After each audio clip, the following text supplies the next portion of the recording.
তাহলে অভিষেক কাব্যাংশে আমরা প্রথম থেকে যেটুকু দেখেছি একবার বলে দিই কি হয়েছে।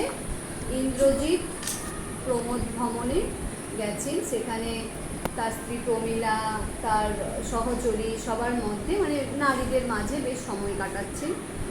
এরকম মুহূর্তে ধাত্রীমায়ের ছদ্মবেশে দেবী লক্ষ্মী গেছে এবং লঙ্কার দুরবস্থার কথা বর্ণনা করেছেন। এবার ইন্দ্রজিৎ সেই সব কথা শুনে অবাক হয়ে গেছে, যে কারণ তিনি তো রাত্রিকালীন যুদ্ধে রামচন্দ্রকে হত্যা করেছিলেন, তাহলে আবার রামচন্দ্র বেঁচে উঠল কী করে। এই সব খবর শুনে কষ্ট পেয়েছে যে এত লঙ্কার খারাপ অবস্থায়, এই অবস্থায় সে শুধু শুধু নিজের মধ্যে আনন্দ করে দিন কাটাচ্ছে, এইরকম ভেবে নিজেকে ধিক দিয়েছে এবং প্রমীলাকে বুঝিয়ে ওইখান ত্যাগ করে এবার রথে চেপে কোন দিকে পাড়ি দিয়েছে, লঙ্কার উদ্দেশ্যে পাড়ি দিয়েছে। এই পর্যন্ত আমাদের হয়েছিল। এবার দেখো কি বলছে, বলছে সাজিছে রাবণ রাজা। এখন আমরা কার সাজ, কার রথসজ্জার কথা জানবো।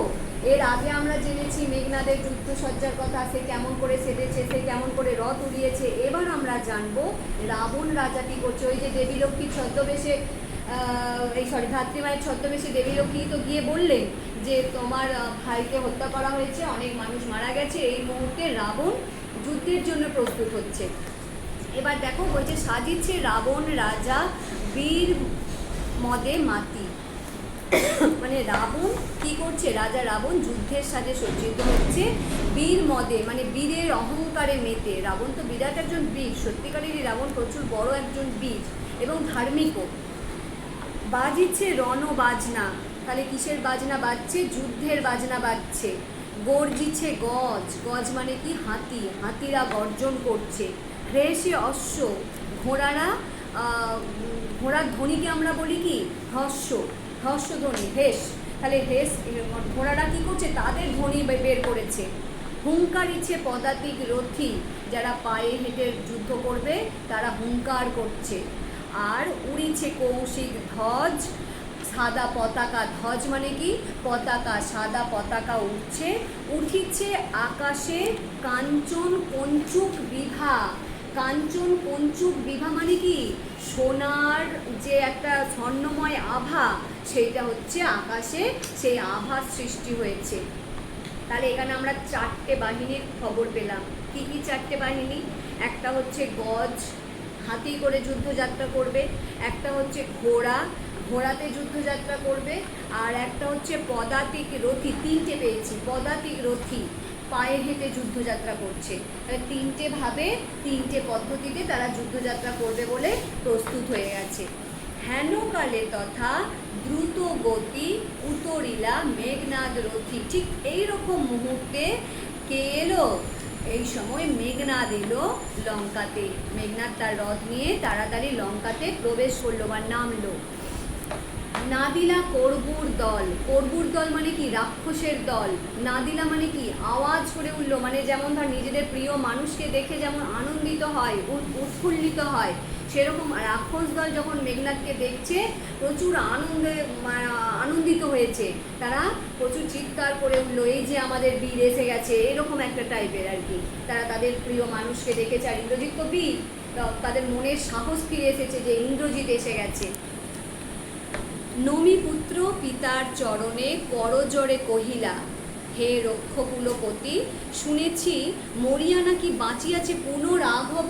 তাহলে এখানে দেখ, আমি তোদেরকে বলেছিলাম যে এই কবিতাটা মাইকেল মধুসূদন দত্ত ঠিক রামায়ণের আকারে লেখেননি, তিনি কিন্তু অন্য রস সৃষ্টি করেছেন। এখানে দেখ পুত্রের প্রতি পিতার স্নেহ রাবণ দেখিয়েছে, কারণ পুত্র মারা গেছে, সেই জন্য মহাকষ্টে কষ্ট পেয়ে সে নিজেই যুদ্ধ সাজে সজ্জিত হচ্ছে।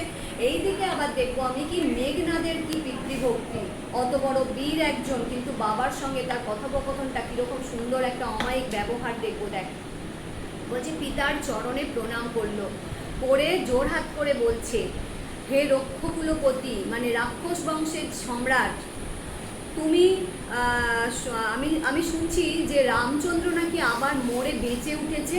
বাবাকে জিজ্ঞাসা করছে যে রামচন্দ্র নাকি আবার মরে বেঁচে উঠেছে, এটা কি সত্য?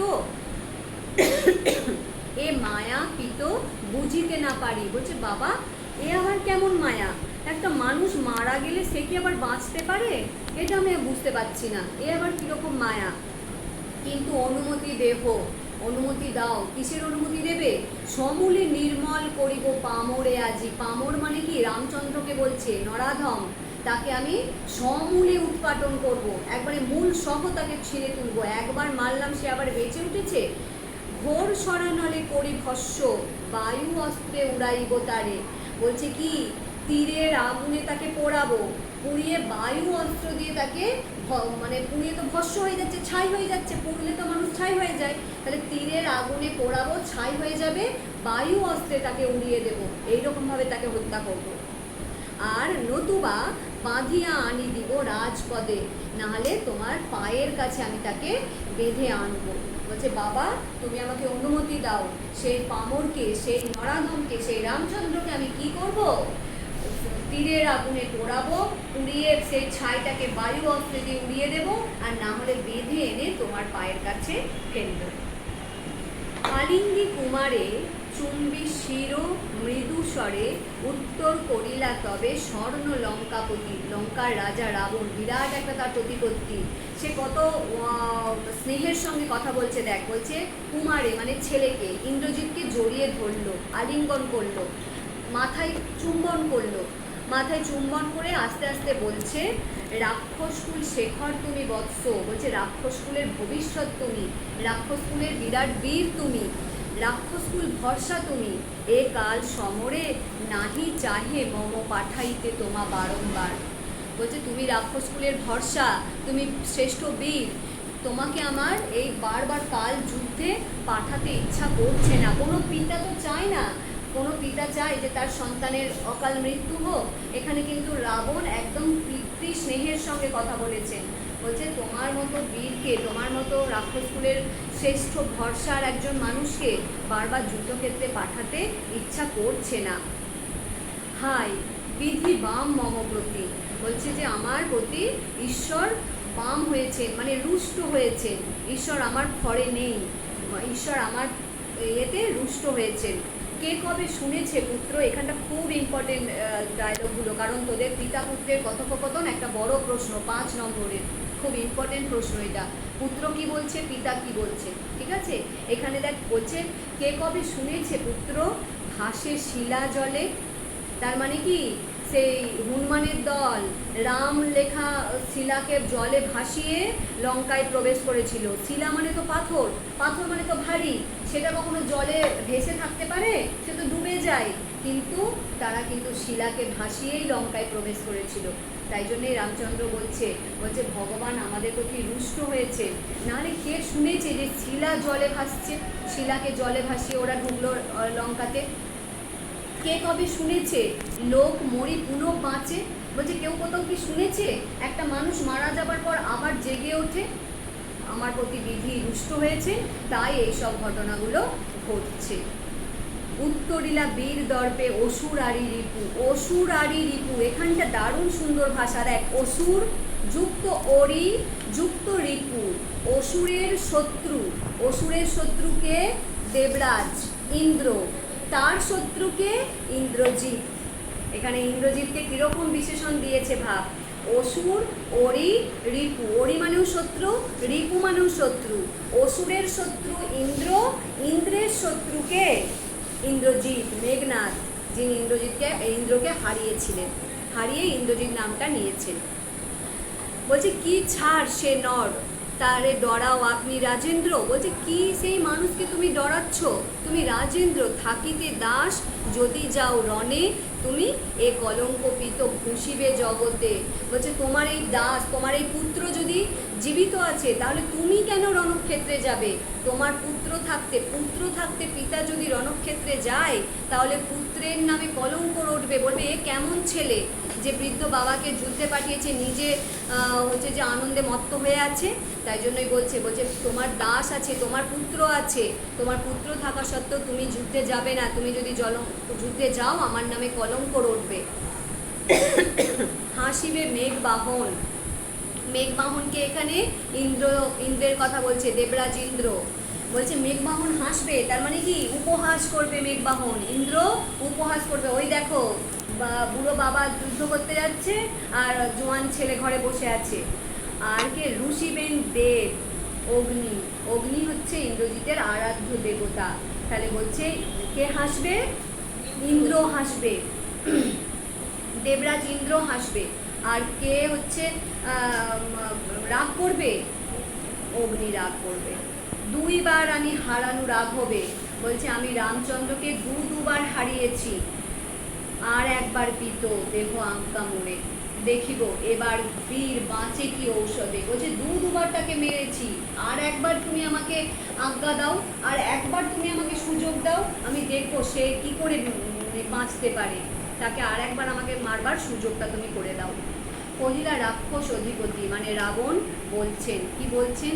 বলছে কুম্ভকর্ণ বলি ভাই মম। এখানে বলি মানে আমি কি বলেছিলাম? বলবান। কুম্ভকর্ণ, আমরা কুম্ভকর্ণের নাম শুনেছি না? 6 মাস জাগে 6 মাস ঘুমায়। তা কুম্ভকর্ণ বিরাট একটা বলবান মানুষ, তাকে অসময়ে জাগিয়ে তোলা হয়েছিল যুদ্ধে যাবার জন্যে। সেই কুম্ভকর্ণ কি হয়ে গেছে? বলছে দেখ, তাই আমি জাগানু অকালে ভয়ে। বলছে কুম্ভকর্ণ ঘুমিয়েছিল, আমি ভয়ে তাকে অসময়ে জাগিয়ে তুললাম। হাই দেখো তার, দেখো সিন্ধু তীরে ভূপতিত। ভূপতিত মানে কি? মাটিতে পড়ে আছে। সিন্ধু তীরে মানে কি? নদীর তীরে। নদীর তীরে তো যুদ্ধটা হচ্ছে।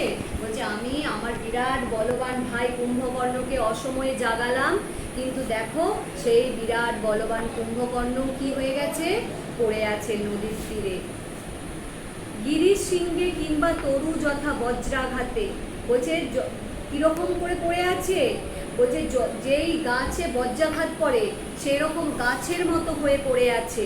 আর গিরিশ শৃঙ্গ মানে পর্বত থেকে শৃঙ্গ খসে গেলে যেমন দেখতে লাগে, ঠিক সেরকম হয়ে পড়ে আছে। তার মানে কি? রাবণের কষ্ট হচ্ছে। বলছে বিরাট একটা বলবান মানুষ কুম্ভকর্ণ, সে কেমন করে পড়ে আছে? একটা সে গাছে বজ্রাঘাত করলে সেই গাছটা কেমন অবস্থা হয়, ঠিক সেরকমভাবে পড়ে আছে। আর পর্বত থেকে শৃঙ্গ খসে গেলে পর্বতের যেরকম অবস্থা হয় সেরকম হয়ে কুম্ভকর্ণ পড়ে আছে। বলছে তবে যদি একান্ত সমরে ইচ্ছা তব বৎস আগে পুজো ইষ্ট দেবে। বলছে তবুও তোমার যদি একান্ত ইচ্ছা হয় যুদ্ধ যেতে, তুমি আগে কি করবে? তোমার ইষ্টদেবকে প্রণাম করবে, পুজো করবে, তোমার ইষ্টদেবের আশীর্বাদ নেবে। কোথায়? নিকুম্ভিলা যজ্ঞ সাঙ্গ করো। বলছে আগে নিকুম্ভিলা যজ্ঞাগারে যাও, গিয়ে তোমার ইষ্ট দেবতা অগ্নির তুমি পুজো করো, সেই পুজো সমাপন করো, তারপরে তুমি যুদ্ধ যাবে। তোমাকে সেনাপতি পদে আমি বরিলু তোমারে। বলছে তোমাকে আমি সেনাপতি পদে বরণ করে নিলাম। দেখো অস্তাচলগামী দীননাথ এবে। দীননাথ মানে কি? সূর্য। বলছে এখন দেখো সূর্য কি করছে? অস্ত যাচ্ছে। প্রভাতে জুজিও বৎস। বলছে আগে সকাল হোক, তুমি রাত্রিরে পুজো করো, অগ্নিকে সন্তুষ্ট করো, অগ্নির কাছ থেকে তুমি বর চেয়ে নাও, সকাল হলে তুমি যুদ্ধ করতে যাবে রাঘবের সাথে। এতে কহিয়া রাজা যথাবিধি লয়ে। বলছে এই বলে রাবণ কি করছে? মানে সমস্ত নিয়ম আচার মেনে গঙ্গোদক। গঙ্গোদক মানে কি? গঙ্গা যুক্ত উদক। উদক মানে জল। গঙ্গোদক মানে কি? গঙ্গার জল। যে কোনো শুভ কাজে আমরা কি করি? গঙ্গা জল ব্যবহার করি না? এই যে পুজোর সময় আমরা বলি যে একটু ছিটিয়ে দে তো জল, একটু গঙ্গার জল ছিটিয়ে দে তো। কেন না? গঙ্গার জলকে আমরা পবিত্র শুদ্ধ বলে মনে করি। তাহলে ইন্দ্রজিৎকে তার পিতা রাবণ সেনাপতি পদে বরণ করলেন, সমস্ত নিয়ম মেনে গঙ্গা জল দিয়ে অভিষেক করলো কুমারে, মানে ইন্দ্রজিৎকে অভিষেক করলো। তাহলে এইখানে এই যে অভিষেক করছে, অভিষেকটাকে আমরা বলছি কি? ওই যে পুত্র যে যুদ্ধে যাবে সেই সেনাপতি পদে অভিষেক করলো কে? রাবণ। এখানে আমাদের অভিষেক কবিতাটা কমপ্লিট হলো। তাহলে এরপরে